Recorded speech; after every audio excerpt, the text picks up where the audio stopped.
Amigos de Camex, muy buenas tardes, ¿cómo están? Nos volvemos a encontrar, estuvimos temprano con el curso de gestión crediticia, la primera sesión del gestión de riesgo crediticio, la primera sesión del día de hoy, sábado. Nuestra segunda sesión es hoy día de 5 a 6, terminando nada más este seminario de dirección de empresas familiares. En el Perú, las empresas familiares son muy comunes. Tenemos muchos ejemplos de éxito de empresas familiares que han trascendido inclusive más allá del consumo humano, el consumo común dentro del ideario nacional, sino también han traspasado fronteras, ¿no? Empresas que han llevado productos peruanos a través de todo el mundo, ¿no? Yo creo que el ejemplo reciente y mucho más exitoso que podemos contar eh, es el de los hermanos de la familia Ñaños, que desde Ayacucho sacaron adelante lo que es Cola Real, y Cola Real está posicionada no solamente en el mercado peruano, sino también a nivel internacional. Tiene plantas en Centroamérica, en México y una buena parte de Estados Unidos, en Europa igualmente, con productos que se han posicionado muy cercanamente a la preponderancia, por ejemplo, de Coca-Cola, ¿no?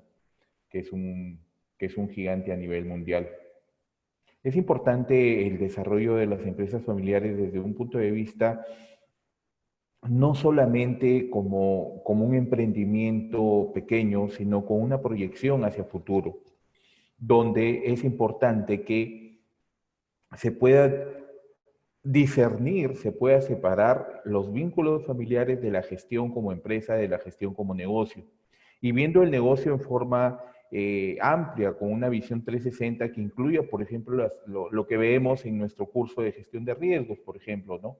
Viendo las posibilidades de hacer negocios, mejores negocios, con eficiencia y con eficacia. Con eficacia porque se logran los objetivos, y con eficiencia porque el logro de estos objetivos son a través del buen uso de los recursos, ¿ok? Con los recursos que tenemos desarrollamos empresas que tienen la exigencia de tender hacia el éxito. Pero este éxito va a estar basado precisamente en el profesionalismo que se implique en el desarrollo de estos negocios. Muchos negocios en el Perú fracasan más allá de los temas de las barreras que pueden tener los negocios, más allá del tema de la situación actual, más allá del cero o poco o mínimo acceso al financiamiento, fracasan porque no se ven profesionalmente los negocios. Entonces, sobre todo el tema de los negocios familiares que deben, como les digo, tratar de separar los lazos familiares del sentir del negocio. Este seminario tiene tres conferencias que va a ir todos los sábados de 4 a 5. Son temas muy interesantes, es importante que hagamos un feedback, una retroalimentación. Mi nombre es Juan Carlos Pereira, soy bachiller de Economía, soy orientador financiero, comercial, crediticio y de seguros también. Siempre es un gusto estar con ustedes, así que tenemos unos minutos más para poder conversar acerca de esto. Veo que se están uniendo algunas personas a través del Facebook Live. Tienen la oportunidad también de manifestar cualquier tipo de inquietud, pregunta, consulta o también algunas ideas a través del chat de esta conferencia virtual.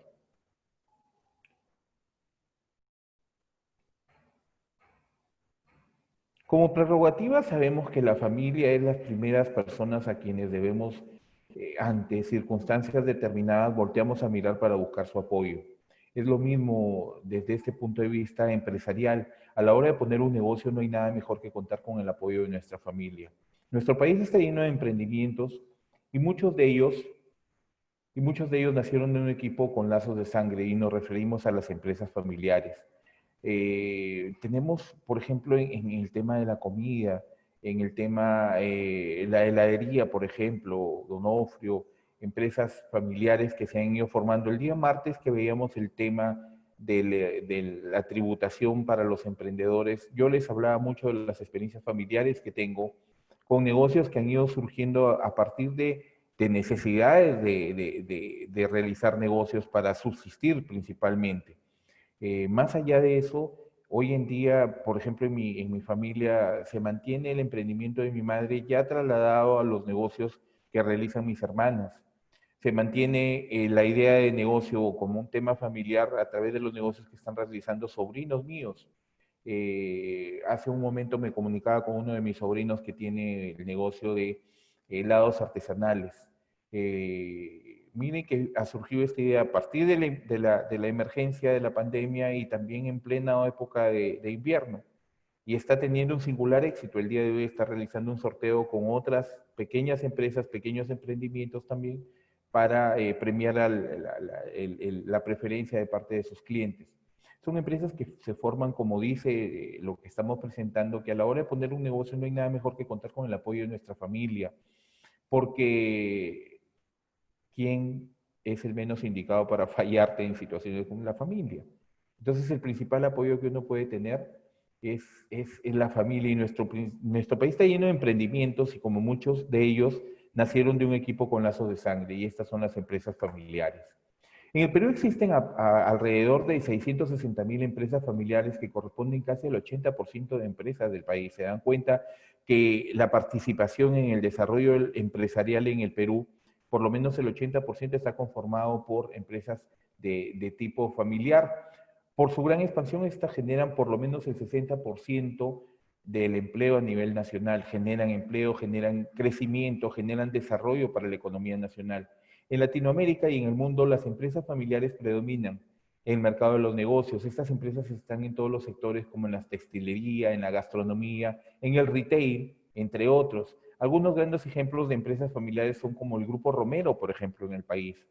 Se dan cuenta que la preponderancia del Grupo Romero tiene un alcance bastante grande porque son negocios diversos: Alicor, Banco y Crédito,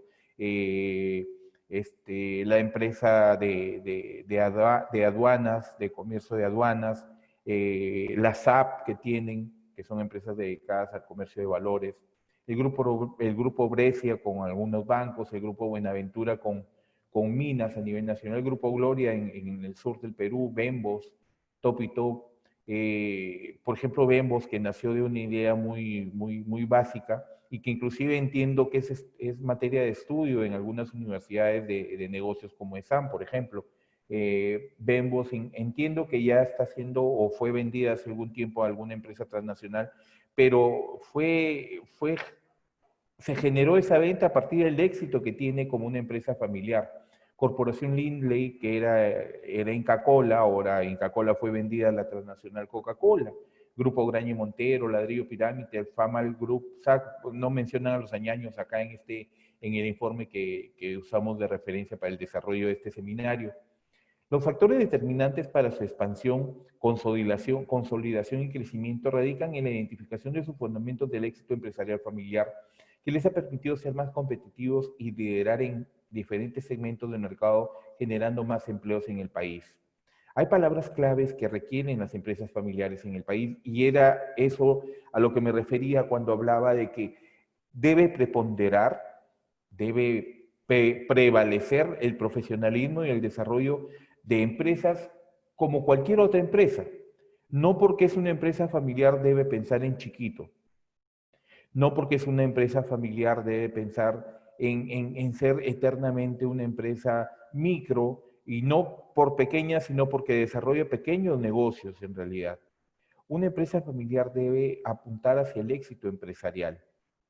Y ese éxito empresarial tiene que ver con el crecimiento no solamente de sus operaciones, el crecimiento no solamente del ámbito donde ejerce sus actividades. Debe apuntar a un crecimiento sostenido a nivel empresarial, que si hoy en día empiezan, no sé, con una pequeña oficina y ocupan 10 personas, mañana deben tener 5, 10, 15, 20 oficinas con 1.000 personas a cargo, lo cual implicaría ya contar, por ejemplo, con un área financiera, ya contar, por ejemplo, con un área especializada en recursos humanos, ya contar con un área técnica que pueda desarrollar directamente el negocio. ¿Se dan cuenta? El crecimiento no solamente tiene que ver, el crecimiento viene de la mano con el desarrollo, y este desarrollo debe llevar a que las empresas familiares se desarrollen también profesionalmente. Las palabras claves en las empresas familiares vienen a ser la innovación, crecimiento, éxito, excelencia, pasión, valores, profesionalización y sobre todo la principal, que es de donde nacen las empresas familiares, el emprendimiento.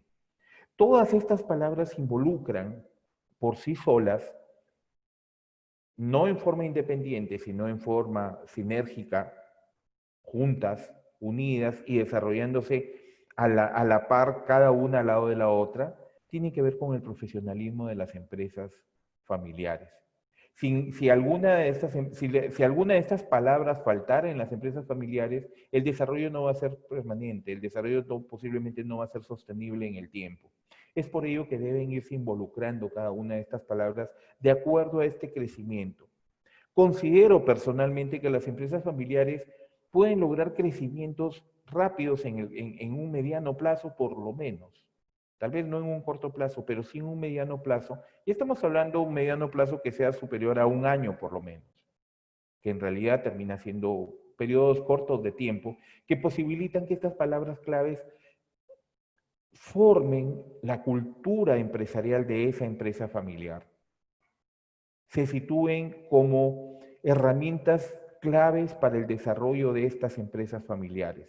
La innovación, que es buscar siempre que los recursos que hoy en día se tienen se puedan ir mejorando para brindar mayor crecimiento a las operaciones de la empresa, mayor crecimiento al desarrollo de la empresa.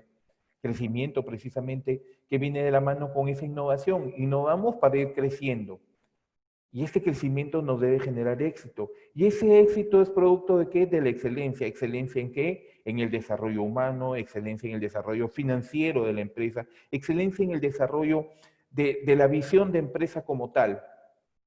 La pasión que pone la familia por desarrollar esto y valores muy, ¿cómo les puedo decir? Muy acendrados en la cultura personal y empresarial de este grupo de empresas familiares, o este grupo de personas que son familia, porque vienen con valores, valores familiares, estos valores que propendieron a que realicen una buena profesionalización del desarrollo del trabajo que tienen. ¿En base a qué? Al objetivo de emprender actividades empresariales que les permitan mejorar económicamente, que les permitan cumplir sus sueños, que les permitan desarrollar los proyectos que vienen en mente. Tal vez en forma individual cada uno de los integrantes de la familia, pero con la idea de que sinérgicamente, palabra que nunca voy a dejar de utilizar, les permita cumplir con los proyectos y los sueños que tienen. El modelo de los tres círculos. Existen tendencias teóricas respecto a cómo deben formarse las empresas, a cómo deben desarrollarse las empresas. El original es el modelo de los tres círculos que involucra primero a la familia, segundo la propiedad y tercero la empresa, unidos, y que finalmente generan por lo menos hasta 7 espacios de vinculación. Los tres primeros son independientes porque primero está la familia que tiene una propiedad y forman una empresa. Independientes cada uno así y juntos generan, por ejemplo, familiares propietarios que no trabajan en la empresa. Son aquellos que normalmente en temas empresariales conocemos como que son los inversionistas del negocio. Trabajadores selectivos que no son familiares con participación en la empresa, porque les brindamos la posibilidad de que estas personas crezcan y dirijan los destinos de la empresa. Tienen participación en ella, por lo tanto, también son propietarios de una empresa que nació de un origen familiar. Familiares que trabajan en la empresa pero no son propietarios. Se involucran en el desarrollo del negocio pero no tienen una participación. Considero que ese es un punto fácil, ideal para desarrollarlo como idea. ¿Por qué? Porque imagínense ustedes que un familiar que trabaja en la empresa pero no es propietario, posiblemente la vinculación es más afectiva que profesional con la empresa. O a partir de la empresa tienen una vinculación familiar y procuran la posibilidad de tener un negocio o participar del negocio que no les pertenece, pero sí es de la familia. Sin embargo, sería mucho mejor tener la posibilidad de que desarrollen algo que es propio. Lo mismo sucede con el espacio 5, de los trabajadores que no son familiares, pero son propietarios. Y por último, trabajadores o directivos familiares con participación en la propiedad, que son el centro, si se dan cuenta por temas estrictamente gráficos, se ubica el número 7 en el centro. pero es la zona más álgida del desarrollo de este modelo de los 3 círculos de Taiguchi y Davis, investigadores en el desarrollo de empresas en general y específicamente en desarrollo de empresas familiares. Partimos del 1, 2, 3, vamos uniendo poco a poco y van llegando a este centro número 7, donde trabajadores y directivos familiares tienen participación en la propiedad de la empresa y generan empresas exitosas, porque todo el mundo trabaja, externos e internos, por llamarles de una forma, trabajadores y familiares, trabajan por algo que es propio y propenden ese desarrollo, ese crecimiento por algo propio, por algo que es mío y que yo necesito que tenga un crecimiento determinado. Hola Wilfredo García, muy buenas tardes, ¿cómo están? Bienvenidos. El modelo de los 5 círculos tiene que ver inicialmente con lo que propone Taiguchi Davis, pero este es creado por Joan Amat, propendido o desarrollado por Joan Amat a partir precisamente de la base inicial. El objetivo de este modelo es facilitar la estructura y comprensión de los posibles problemas que afectan dentro de cada área la continuidad de la empresa familiar y comprende 5 áreas específicas que no necesariamente tienen que cruzarse entre sí, pero el desarrollo de cada una de estas áreas convergen hacia lo que es la empresa buscando el tema de la sucesión en el manejo y dirección de la empresa. Aquí participa la familia en un ida y vuelta con la gestión del negocio, también en un ida y vuelta con la propiedad o en un ida y vuelta con la sucesión y también con el negocio. Familia, negocio, propiedad, gestión y la sucesión de la empresa. Son pilares importantes en un modelo de 5 círculos que buscan el desarrollo de la empresa a partir de la comprensión familiar, de la unión entre lo que es estrictamente el seno familiar con el desarrollo de la gestión del negocio, con el respaldo de una propiedad en común que es de toda la familia, la propiedad de la empresa, la propiedad de los bienes de la empresa, la propiedad del activo de la empresa. También existe un modelo evolutivo que tiene 3 ejes. Son el eje de la empresa, el eje de la propiedad. Si se dan cuenta, los 3 círculos, los 3 modelos, perdón, el modelo de los 3 círculos, el modelo de los 5 círculos, de los 5 círculos y el modelo evolutivo tridimensional, se basan en la familia, en la empresa y en el negocio.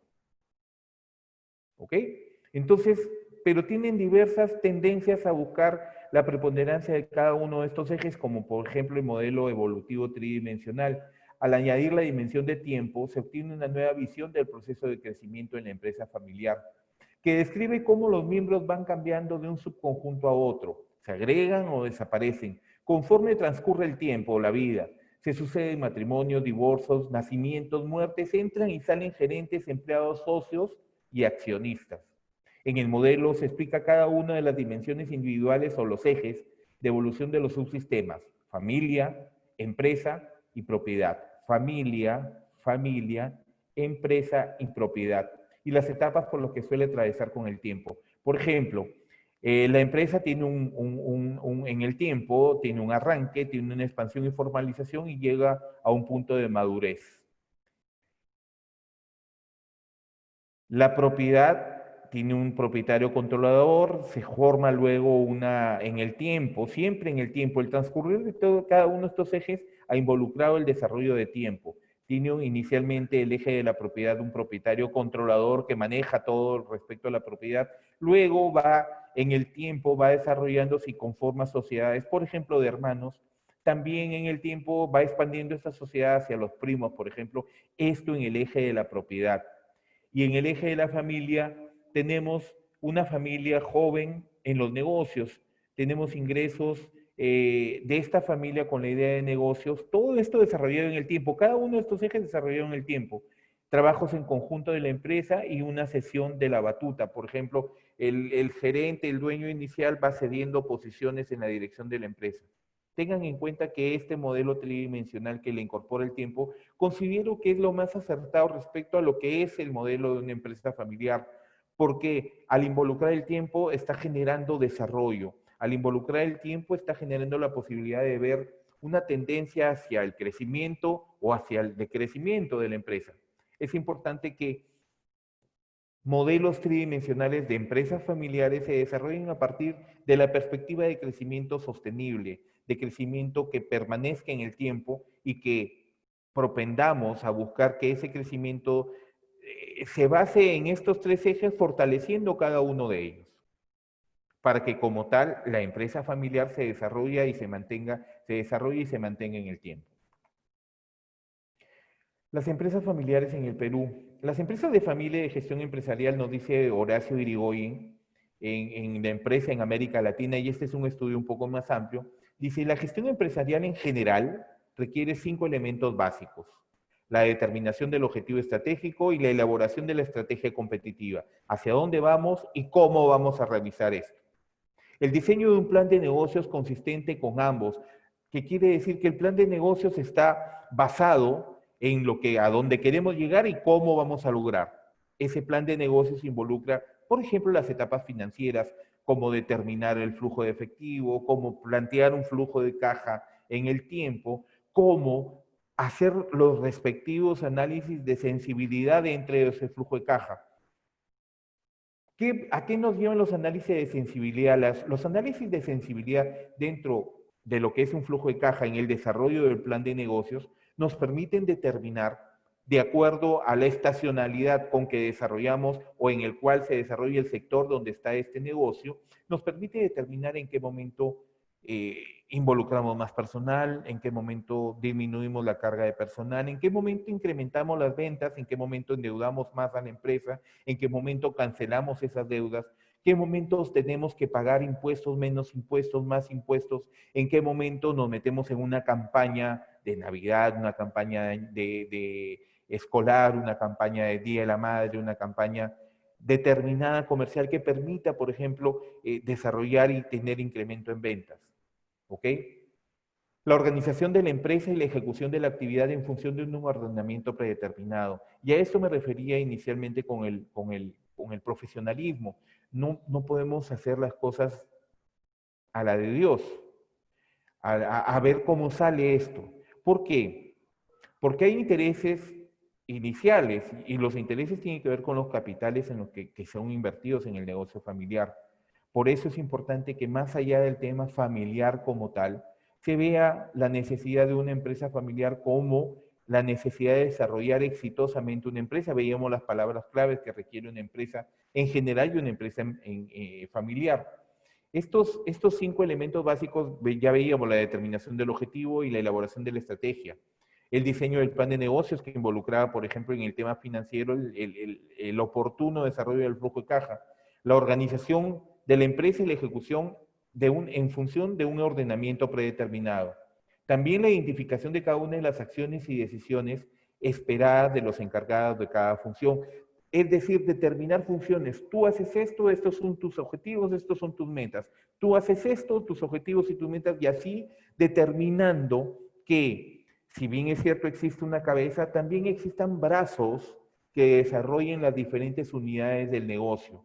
¿Para qué? Para que estos brazos especializados en cada una de estas unidades del negocio generen los rendimientos y los crecimientos esperados para que la empresa tenga éxito, formando pequeños comités de gerencia, por ejemplo, comités de riesgo, por ejemplo, comités de auditoría, por ejemplo, que estén permanentemente revisando el desarrollo de la empresa para tomar mejores decisiones, para hacer vueltas de tuerca, para decir lo que hemos hecho de repente no es tan eficiente, retrocedamos un poco y generemos una nueva política de cobranzas, una nueva política de crédito, una nueva política contable, por ejemplo, una nueva política de recursos humanos. Es por eso, y vuelvo a repetir el tema, debe ser el desarrollo de una empresa familiar, el desarrollo de una empresa profesional principalmente. La delegación de responsabilidades en las personas para cumplir la función prevista. Es importante que cada quien desarrolle estas funciones en forma específica y que haya un control permanente del cumplimiento de esas responsabilidades. Cuando no hay un control, las personas no lo van a hacer precisamente si no es por una responsabilidad personal. Es importante que los procedimientos de control sean, siempre digo esto y en todos los campos, sean preventivos y no correctivos. A ver, ¿hacia dónde apunta la empresa? A tener este año un crecimiento de 5% por lo menos en las ventas respecto al año pasado. ¿Qué debo hacer para eso? Mira, el gerente financiero debe conseguir recursos, el gerente comercial debe buscar nichos de mercado, mejorar el nivel de las ventas, el gerente contable debe llevar bien las cuentas y debe realizar las tributaciones, por ejemplo, oportunas para no tener problemas con el ente supervisor regulador del tema tributario. Por ejemplo, el gerente de recursos humanos está encargado de que, de acuerdo a las metas comerciales que tenemos y de acuerdo a conseguir los recursos de parte de la gerencia financiera, yo puedo obtener el personal suficiente y necesario para poder desarrollar el negocio o poder cubrir las necesidades del personal profesional específico en cada una de las áreas. Eso es llevar profesionalmente el desarrollo de una empresa, el desarrollo de una empresa familiar en el país. ¿Ok? Horacio Irigoyen, busquen bibliografía respecto a Horacio Irigoyen, es un estudioso muy acertado respecto al desarrollo de la empresa familiar a nivel de América Latina. Espero que para la próxima conferencia, la próxima charla del próximo sábado en este seminario, les pueda traer algunos avances respecto a la bibliografía encontrada de este autor que tiene cosas muy interesantes respecto al tema de las empresas familiares, en América Latina en general. Para el desarrollo de las empresas familiares se deben tener estos consejos y que son importantes y que son fundamentales para que se puedan cumplir. Vemos en la gráfica que hay un crecimiento detrás, un crecimiento en base a barras, donde está delante de ellos una empresa familiar que involucra inclusive a los abuelos. Entonces, que posiblemente si queremos hacer una historia de esa gráfica, los abuelos son los fundadores de la empresa familiar. Para ello es necesario tener en cuenta los siguientes consejos. Es necesario tener un protocolo familiar. Es necesario tener un protocolo familiar. Este es un documento que servirá para las relaciones entre los miembros de la familia y la empresa. Un acuerdo de voluntades en el que se establecerán las funciones que debe cumplir un grupo de parientes para asegurar la continuidad de la compañía. Es lo que me refería hace un momento. Más allá de los vínculos familiares, las personas familiares que participan del negocio, tanto en la propiedad como en el desarrollo de la misma empresa, deben tener funciones determinadas, específicas, y que las desarrollen. Y que para el desarrollo debe siempre haber un tema, ya no le llamemos de control, llamémosle de retroalimentación, de permanente evaluación de las actividades que se están realizando. ¿Por qué? Porque a partir de las metas, yo digo lo que decía hace un momento, financiero, contable, comercial, de recursos humanos deben cumplir ciertas actividades. ¿Se están cumpliendo estas actividades de acuerdo a los reglamentos establecidos, de acuerdo al reglamento de personal, de acuerdo al reglamento de crédito de la empresa, de acuerdo a las funciones, al MOF, por ejemplo, al Manual de Organización y Funciones de la empresa? Es importante eso, porque no solamente es tener la norma, sino es poder aplicar la norma, pero que se aplique en un procedimiento estándar, en un procedimiento específico posiblemente también, que permita que el cumplimiento de las metas estén de acuerdo a los objetivos de la empresa, los reglamentos de la empresa, y estos se están cumpliendo oportunamente. Un segundo consejo es que las empresas familiares deben transmitir sus valores y filosofía no de ahora, sino hacia el futuro. Y eso involucra el tener que trasladar esos valores y filosofías no solamente a los familiares que participan de la empresa, sino a toda la comunidad de la empresa. La forma de hacerlo es adoptar un código de buen gobierno. El buen gobierno corporativo es importantísimo. Tengo la oportunidad de participar en un proyecto en Surco, donde muchas de las trabas financieras que se tuvieron para conseguir el financiamiento precisamente del desarrollo de este negocio tenía que ver con el buen gobierno corporativo. ¿Por qué?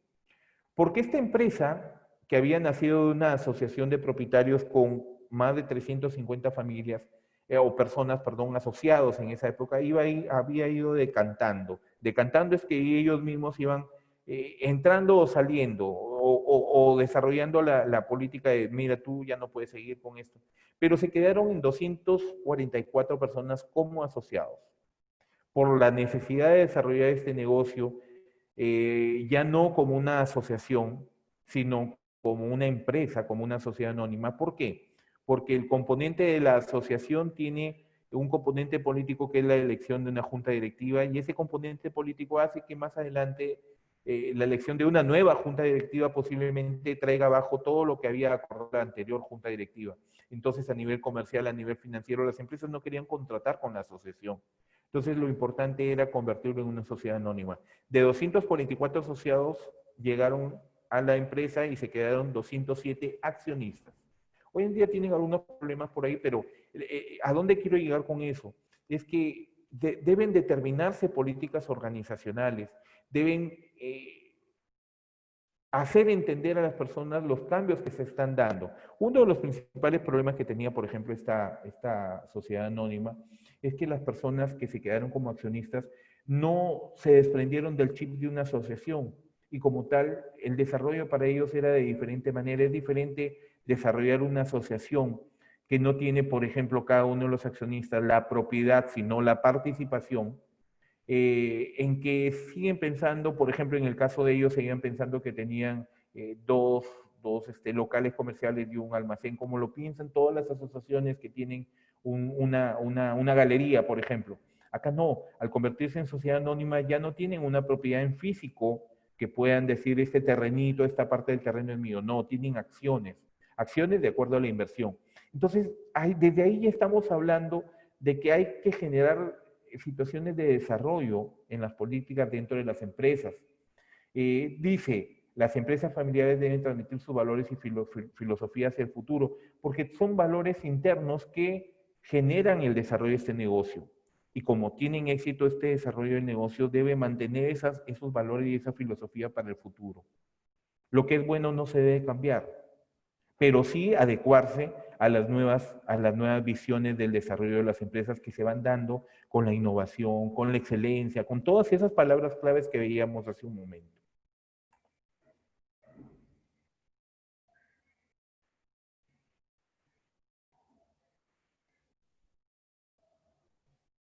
Permítame un segundito.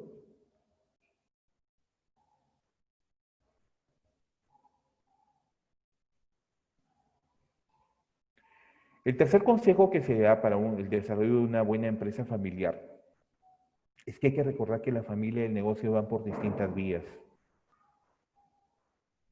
Y no me refiero a negocios como, por ejemplo, la bodega que está dentro de la misma casa. Me refiero a negocios que pueden ser esa misma bodega, pero con miras a futuro, a crecer. En donde no necesariamente, papá, me voy a la universidad, dame para el pasaje, dame para mis separatas, y el señor abre el cajón de la tienda y le paga, y le da, por ejemplo. Si juntan ambos mundos, pueden surgir rivalidades y conflictos. En las microfinanzas, la tecnología crediticia te dice que hay una unión irrompible entre la unidad económica y unidad familiar, pero estamos hablando de microfinanzas. ¿Se imaginan si hoy en día los añaños tienen este tipo de problemas? Nunca habían llegado a tener el éxito que tienen. Posiblemente empezaron con un negocio chiquitito. ¿Se recuerdan? Bueno, yo sí me acuerdo hace muchos años, la Cola Real te la vendían en botellas recicladas de cerveza. Y fueron desarrollando, fueron creciendo. Han tenido un crecimiento exponencial, creo yo, porque en muy corto tiempo han logrado ir ocupando posiciones de mercado muy interesantes, por ejemplo. Pero si no hubieran separado el tema familiar y de negocio para distintas vías, con miras a no tener una microempresa, sino a desarrollar medianas y grandes empresas, el éxito que tienen hoy en día posiblemente no se hubiera logrado. Si juntan ambos mundos pueden surgir rivalidades y conflictos. Recuerda lo importante que es mantener la unión y las buenas relaciones en una empresa familiar. Me molesto con mi papá y mañana se cae el negocio. Se molestan los esposos y el negocio comienza a tener problemas. Hay historias interesantes de negocios familiares que nacieron de una pequeña idea y se volvieron grandes emporios empresariales. Se debe mantener la equidad en el negocio, así se evitará que los miembros de la familia piensan que gozan de más derechos y privilegios. No, yo soy hijo del dueño, permíteme, voy a entrar. Permíteme, voy a participar del directorio porque soy hijo del dueño, soy nieto del fundador. Eso es no tener la visión profesional de una empresa. Es por eso que es importante que se sigan estos consejos casi al pie de la letra. Miren la gráfica. Las gráficas no se ponen en este tipo de presentaciones porque debemos decorar o llenar un espacio necesariamente. Las gráficas deben hacernos leer lo que tenemos como texto y voltear a mirarlas para ver qué relación tienen con lo que me están diciendo. Fíjense ustedes que hay un profesionalismo. ¿Quién determina el profesionalismo? ¿La corbata del señor y del hijo? Posiblemente no, porque el hijo, aparte de la corbata, lleva una gorra. El bien vestir de la esposa o del bebé que está prácticamente en pañales. No, el profesionalismo posiblemente para mí, en una idea muy personal, le da, por ejemplo, el tema de que todos lleven un maletín. Porque en cada uno de ellos, el maletín que llevan, deben estar determinadas las responsabilidades que tienen dentro de la empresa. Y a eso se refiere en que familia y negocio deben ir por distintas vías y evitar o propender a la equidad dentro del negocio. ¿Quién tiene más peso que otro dentro de un negocio? Si se delimitan las responsabilidades, si se delimitan corporativamente las ganancias, si se delimitan la rentabilidad del negocio debidamente, no deben existir ningún tipo de problemas, porque si partimos de un modelo de negocio como una sociedad anónima, por ejemplo, donde el máximo órgano de gobierno de la empresa es la junta de accionistas, la junta general de accionistas, y ellos dicen, nosotros queremos hacer tal cosa, nuestros objetivos son estos, y eso se lo trasladan al directorio elegido en la junta general de accionistas. El directorio tiene que cumplir y generar políticas para el cumplimiento de los objetivos que tiene la Junta General de Accionistas. ¿Quiénes cumplen esas políticas? Los funcionarios de la empresa, gerente general, gerente de contabilidad, gerente financiero, gerente personal, gerente comercial. Entonces, ese organismo, esa organización, no es porque soy empresa, lo vamos a hacer como cualquier cosa. No, más aún siendo empresa, está totalmente determinado. Y en este cuarto punto que habla acerca de la equidad, es que la organización de la empresa está determinada en la constitución de la misma, donde dice, estas son las prerrogativas de la Junta General de Accionistas, esta es la prerrogativa del director, estas son las prerrogativas de los diversos funcionarios. ¿Quién tiene la representatividad de la empresa? Nuestra política de reparto de utilidades. ¿Dónde se determina qué se hace con las utilidades? En la Junta General de Accionistas, a donde va a llegar los resultados con los comentarios, obviamente con las distintas organizaciones dentro de la empresa, el órgano de control interno, el órgano de riesgo, el órgano de gerencia general, que le dice al directorio, estos son los resultados y mira, recomendamos tal o cual cosa. Y es la Junta General de Accionistas quien determina qué hacer. Reinvertimos, repartimos una parte y repartimos la otra parte. ¿Y esta parte cómo se reparte? De acuerdo a la participación de cada uno de ellos. Esta participación debe tener una determinación nominal, porcentual. ¿Qué participación tienen esta tal y tal persona de acuerdo a la inversión que han realizado? Tenemos 5 personas que han invertido 20 cada una. Perfecto. ¿Cuánto tiene cada una de la empresa? La quinta parte. ¿Representada en cuánto? El 20%, ¿verdad?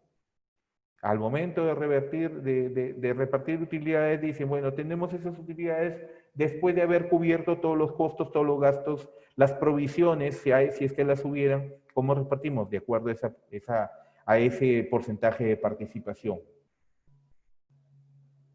Cada uno debe tener una responsabilidad, sí, o un tema en particular. Alfredo, ¿a qué te refieres con un tema particular? Porque en realidad el tema particular puede ser la responsabilidad que tú tienes, ¿ok? Entonces, y desarrollarlo. Por eso he hablado en la mayor parte de la conferencia del profesionalismo, porque si necesito tener un órgano de control interno, voy a conseguir un buen auditor. Porque si quiero tener una buena organización del riesgo en el que se desarrolla la empresa, voy a tener un buen analista de riesgos.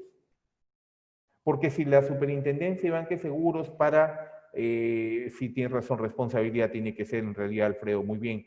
Si quiero tener un buen manejo del dinero, de los recursos, traer recursos de fuera, organizarlos internamente y poderlos distribuir, voy a buscar un buen analista financiero, a un buen gerente financiero. si quiero que el personal desarrolle bien su trabajo, que haya un permanente bienestar de mis trabajadores, que haya un permanente cumplimiento de las normativas internas, de los reglamentos internos de trabajo, pues voy a tener una buena política de recursos humanos, para lo cual necesito un buen gerente de recursos humanos. Esas son las responsabilidades internas que debe tener cada funcionario. Ah, mira, el gerente financiero es mi papá, el gerente comercial es mi primo, el gerente de recursos humanos es mi sobrino. Evaluaron la profesionalidad de cada uno de ellos. Si ha sido evaluada y es positiva, en buena hora. Y estamos hablando del tema de los 3 círculos, por ejemplo, por ahí, donde empresa, familia y propiedad van cerrando los círculos donde tenemos personal externo que no tiene nada que ver con la participación en la empresa, personal externo que sí tiene participación en la empresa, familiares que no tienen participación en la empresa, familiares que tienen participación en la empresa. Y por último, el círculo donde tenemos personal y familiares que tienen participación en la empresa y desarrollan su trabajo en la empresa. Hay algunas personas que me están acompañando desde la charla anterior del curso de gestión de riesgos y se dan cuenta que todo tiene lo que yo les decía hoy día en la tarde. Toda acción que tengamos debe tener una consecuencia respecto a lo que vamos a hacer. Me refería en esa oportunidad respecto al tema de riesgos, pero si ustedes se dan cuenta que en el desarrollo de ese modelo de los 3 círculos, por ejemplo, llegamos al punto álgido que es donde están los trabajadores y familiares que tienen participación en la propiedad y desarrollan el negocio. Entonces, ¿qué vamos a procurar ahí? Que todos van a estar concentrados en lograr objetivos, porque les interesa que su empresa se desarrolle bien, siendo una empresa de qué tipo, de corte familiar. ¿Ok? Siempre he considerado yo para todos los aspectos de nuestra vida, no solamente a nivel profesional, sino también el porcentaje de éxito, Davis, Mamani, el porcentaje de éxito no lo tengo como un dato exacto, pero veíamos en las previas imágenes que teníamos que por lo menos el 60-80% de las empresas en el Perú son de corte familiar y se mantienen en el tiempo. Eso ya nos da un posible indicador del éxito que tienen las empresas familiares, porque se mantienen en el tiempo. ¿Ok? Y hablábamos precisamente con ese tema del tema del éxito, Davis, tiene que ver con lo que les decía yo en los diversos cursos que estoy desarrollando, cursos y seminarios en realidad, les hablo siempre de los FODAS. Es importante establecer los FODAS desde un punto de vista personal. Y el FODA personal podemos renovarlo, no sé, todos los días. Podemos renovarlo cada semana, podemos renovarlos mensualmente, no lo sé, porque es parte de la evaluación interna que hacemos. Pero si esa evaluación la trasladamos hacia nuestras actividades empresariales, profesionales, de empresas familiares, debemos involucrar FODAS para nuestra propia empresa, por ejemplo. ¿Qué fortalezas tiene la empresa? ¿Qué oportunidades me genera el negocio? ¿Qué debilidades tiene la empresa? Lo que estamos viendo en pantalla, por ejemplo. ¿Qué amenazas tiene la empresa? Y si no saben desarrollar el tema del FODA, es bastante sencillo. No necesitamos ser máster en psicología organizacional para desarrollar un FODA, porque tiene que ver con 2 aspectos fundamentales, lo interno y lo externo. Dentro del FODA, el FODA, ¿cuál es lo interno? Las fortalezas y las debilidades, personales o empresariales de nuestra empresa familiar. ¿Y cuál es lo externo? ¿En dónde es que miramos hacia afuera? En las oportunidades y en las amenazas. ¿Qué fortalezas tengo? ¿Qué fortalezas tiene mi empresa? Y si se han dado cuenta en cada uno de estos consejos para desarrollar una buena empresa familiar, se han dado temas estrictamente que tienen que ver o con las fortalezas o con lo que vamos a tocar ahorita, que son las debilidades, que son al interno. Pero a partir de fortalecer las fortalezas, valga la redundancia, o gestionar estas debilidades, porque al igual que el riesgo, como les digo a los chicos en riesgo crediticio, las debilidades no necesariamente pueden desaparecer en el desarrollo de una empresa, pero sí son cuestiones a mitigar, a controlar, a mejorar. Entonces yo digo, fortalezco estas fortalezas, valga la redundancia, y manejo y administro estas debilidades con la finalidad de que las oportunidades que tengo las puedo aprovechar y las amenazas que se me presentan las puedo también administrar y manejar. Eso es el FODA.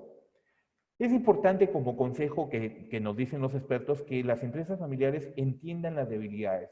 La gerencia de una empresa familiar suele ser débil en aspectos como la inversión y profesionalización del personal. Sucede en todas las empresas, porque la gerencia dice hay que cumplir metas, cumplimos metas, utilidades, ya logramos. Y me olvidé el siguiente año, al evaluar resultados de ¿qué tal está mi personal? Por ejemplo. Reinvertimos, nos quedamos ahí, crecemos, nos mantenemos, nos estancamos. ¿Qué hacemos? Si el negocio llega a crecer y es necesario, no hay que temer a contratar a gente capacitada. No, ¿cuánto me va a costar? Dejemos de pensar así. Dejemos de pensar como aquel bodeguero que dice, no, ¿por qué le voy a pagar a SUNAT? No, no, no, ese es un gasto, ¿sí? Entonces mañana no salgas a quejarte porque no tienes veredas, porque no tienes luz y agua, desagüe en tu urbanización, porque las pistas están tan mal que tu negocio no va a ir bien si no arreglan la pista y vienen, para eso son los impuestos. No que se tiran la plata, lo que tú quieras, pero lo que te corresponde a ti es cumplir con los tributos que te corresponden cumplir. Perdón, perdón. Por ejemplo, se dan cuenta que yo pongo el ejemplo del bodeguero como incumplimiento y lo traslado hacia una dimensión un poco mayor que es de una empresa familiar ya consolidada o grande, cuando pensamos que lo que en realidad es una inversión lo consideramos un gasto. No, no, no, no, no. Nosotros somos una empresa que no, nuestra política es no invertir en consultores o asesores. Ah, perfecto. ¿A qué te dedicas? Ah, yo vendo zapatos, confecciono zapatos. ¿Me puedes dar el BAN, el TIR de tu negocio? ¿Qué? Sí, pues, no estás obligado a saber los términos financieros. Para ello necesitas contar con un gerente financiero. O ya, no quieres tener en tu planilla un gerente financiero, contrata a un consultor o a un asesor que te diga qué es lo que tienes que hacer. No, pero ¿cuánto me va a costar? En realidad no es cuánto cuesta, sino cuánto vale contar con ese tipo de asesorías. No veamos por el tema de costo, sino de valor. El valor que le va a agregar al desarrollo de mi empresa. Y fíjense ustedes que es importantísimo esto. Todo, todo lo pueden costear y trasladar esos costos al producto final. ¿Y el producto final hacia dónde va? Hacia el cliente final que te lo compra. Todo lo costeas. Por eso debes tener un buen gestor financiero, un buen analista, un buen gerente financiero, que te permita decir, sabes que el zapato que estás produciendo llega hasta este consumidor final con este costo determinado, que involucra inclusive el sueldo que me estás o el pago de la consultoría que te estoy haciendo. ¿Se dan cuenta? Recuerda que el interés de la empresa debe primar por encima del familiar. Esto es complicado porque todavía hay mucha subjetividad y mucha carga emotiva. No, ¿cómo le voy a decir? Discúlpeme las expresiones, por favor. ¿Cómo voy a despedir al flojo de mi sobrino si es el hijo de mi hermano más querido? Y encima soy su padrino. Las empresas familiares deben, y el primer consejo te lo decía, las relaciones familiares y la empresa deben caminar por diferentes vías. Porque hay que recordar, y lo voy a volver a repetir, recordar que el interés de la empresa debe primar por encima del interés familiar. Esto es complicado, sí sé que es complicado porque hay mucha subjetividad y mucha carga emotiva, ya ven. El presidente, el gerente general. No, mira, hay que darle otra oportunidad. Consumió muchos recursos. Le pone gasolina a la camioneta de la empresa para irse a la playa. Ya, no, sanciona. Cóbraselo. Es un negocio, este es un negocio, por más que sea familiar, ese es un negocio. Y como decía hace tiempo, un mensaje que había, creo que en el Estadio Nacional de Sedapal, que decía, gota a gota el agua se agota. Los recursos también se agotan. si no se saben ser administrados bien. Si a esta empresa familiar soy muy permisivo con el uso y mal uso de los recursos por parte de algún funcionario de la empresa, que tiene la suerte de ser, por ejemplo, mi sobrino y que está encargado de tal área. Me refiero precisamente a invertir para mejorar. Porque no es un gasto pagarle bien a un funcionario que te va a generar recursos, que te va a generar ingresos. Posiblemente no en el corto plazo, sino a partir del mediano plazo, por ejemplo. Pero va a redundar en ganancias para la empresa. Es ver con visión empresarial, no porque es un negocio familiar, sino porque es una empresa. Y fíjense ustedes, conflictos que se dan dentro de la empresa familiar. Una compañía tenga el tamaño que tenga, es empresa familiar. Es empresa familiar, sí. Por ejemplo, la mayoría de los votos son de propiedad de la persona o persona de la familia que fundó o fundaron la compañía. O son propiedad de la persona que tiene o adquirió el capital social de la empresa, o son propiedad de esposas, padres, hijos o herederos directos del hijo. Y este es un tema estrictamente, para mí, estrictamente legal y corporativo, porque distribuyes la responsabilidad de los cargos de confianza, la responsabilidad de representar a la empresa en tal o cual, de acuerdo a lo que tú quieres hacer cuando conformas la empresa. Y a partir de ello dices, tengo un directorio y en el cual debo, si son, no sé, 7 miembros, yo quiero tener el control, por lo tanto voy a buscar la mayoría en el directorio. Y estoy hablando de posibles conflictos, ¿sabes? Porque si es una empresa familiar, hacemos el directorio en la confianza inicial de que somos familia y que tenemos los mismos objetivos, pero con la posibilidad de que sea el directorio un generador de negocio, no un entrampador de negocios. La mayoría de los votos puede ser directo o indirecto, al menos un representante de la familia o pariente participa en la gestión de la compañía, cuando no todos, o sea, han puesto el capital, pero no todos participan en el desarrollo de la empresa. A las compañías cotizadas se les aplica la definición de empresa familiar si la persona que fundó o adquirió la empresa, con su capital social obviamente, o sus familiares o descendientes tienen por lo menos el 25% de los derechos de voto a los que da derecho de capital social. Y obviamente que el derecho de voto te da también, es inherente el derecho a la voz, o sea, puedes opinar y que tu opinión tenga validez para tomar decisiones. Yo personalmente, a mí no me gustaría formar parte de un directorio en el que no tengo voto. No tiene sentido. No tiene sentido.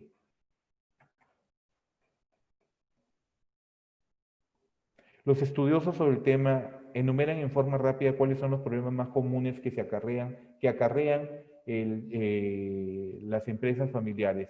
Y tienen coincidencias en lo siguiente: distintos objetivos entre los socios, divergencia de interés. No, yo quiero esto y tú quieres esto, y nunca nos ponemos de acuerdo. Vean, por ejemplo, el seminario de los días miércoles de herramientas de negociación.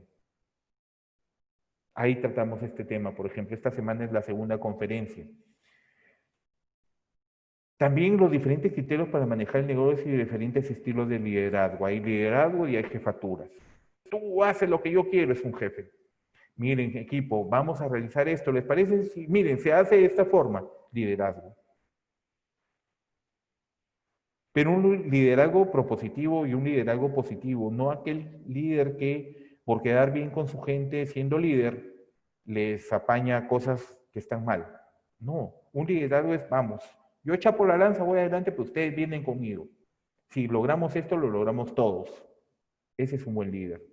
La dificultad para separar lo que hablábamos hace un momento, o ha sido la base de esta charla, dificultad para separar el subsistema familiar del sistema empresarial. La superposición de roles. Yo hago, no, yo también sé hacerlo, permiso, me meto, yo lo hago. No. La dificultad a la hora de delegar tareas y responsabilidades. Mira, te toca realizar, no quiero. A mí no me dejes esto porque, mira, mi papá es el dueño de la empresa, discúlpame. Inconvenientes en la comunicación. Falta de capacitación y profesionalismo.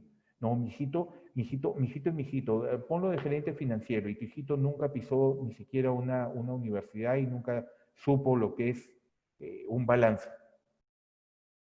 Y obviamente la sucesión.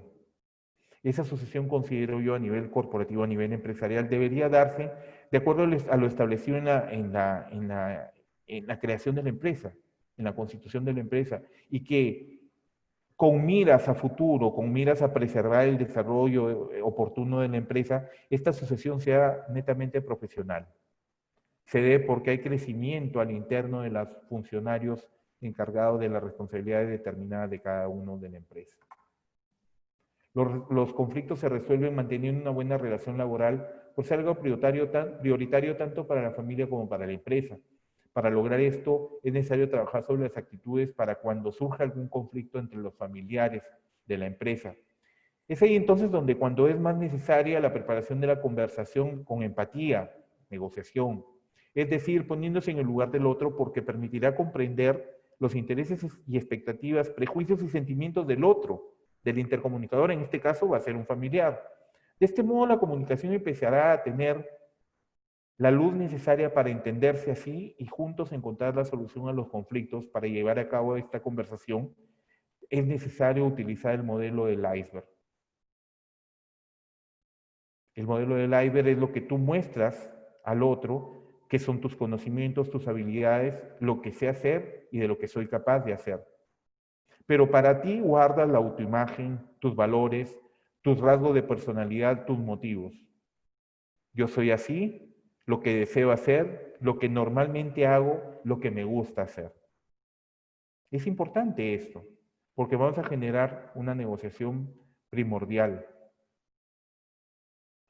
Lo llevamos así el modelo del iceberg porque la parte visible, posiciones que cada parte defiende, lo que yo veo y la que otra persona ve, no es lo que se suele, en definitiva, no es lo que suele provocar en sí el conflicto, sino la oculta, los intereses, expectativas, deseos, prejuicios, sentimientos no expuestos y por lo tanto no conocidos por la otra parte. Los prejuicios son fruto de cosas que se han dicho, se han hecho, que interpretados subjetivamente, lo que a mí me parece, lo que yo creo, generan actitudes y creencias que se manifiestan en forma de conflicto que lo tenían bien experimentado. Desencadena una serie de sentimientos que con frecuencia son de injusticia, de desconfianza, de falta de conocimiento. Por ese motivo es que estos se suelen mantener ocultos hasta que estallan en mala manera. Lo que no se habla hoy se dice a gritos más tarde. Por eso es importante que la buena comunicación prevalezca en las empresas, sobre todo en las empresas de corte familiar. Esta ha sido la primera conferencia del seminario de empresas familiares. Va a ser un gusto reencontrarnos el próximo sábado a las 4 de la tarde aquí en CAMEX. Mi nombre es Juan Carlos Pereira Gil, aquí tienen mi correo electrónico, mi celular para cualquier consulta a través del WhatsApp. Wilfredo, distribuidor de funciones y cumplimiento de normas, por supuesto. Mi madre y yo pensamos muchas veces de manera diferente, dice Alfredo. Perfecto, pero pensar de manera diferente no significa enfrentamiento. Pensar de manera diferente posiblemente puede hacer que con una buena comunicación de por medio pueden llegar a situaciones en común. ¿Ok? Mis redes sociales, para cualquier cosa estoy a sus órdenes. Compartamos información, compartamos experiencias y siempre es importante que pensemos que el crecimiento es de ida y vuelta. Yo aprendo también de ustedes. Y esa es una de las satisfacciones más grandes de realizar este tipo de conferencias. Muchas gracias. Si Dios quiere, muchas gracias a Oli por tu gentil comentario. Gracias, Alfredo. Gracias a todos por estar aquí presentes. Los invito inmediatamente. Ahorita voy a irme corriendo a la sala para el dictado de la segunda sesión del día de hoy del curso de riesgo crediticio. Yo los bendiga, que les vaya recontra bien, siempre. Mañana es domingo, si bien es cierto, han abierto ya rompieron la inmovilización. Personalmente no estoy muy de acuerdo, pero hay que cumplir el distanciamiento, el cuidado con el lavado permanente de manos. Cuídense ustedes, cuiden a su familia, que Dios los bendiga. Nos estamos saludando.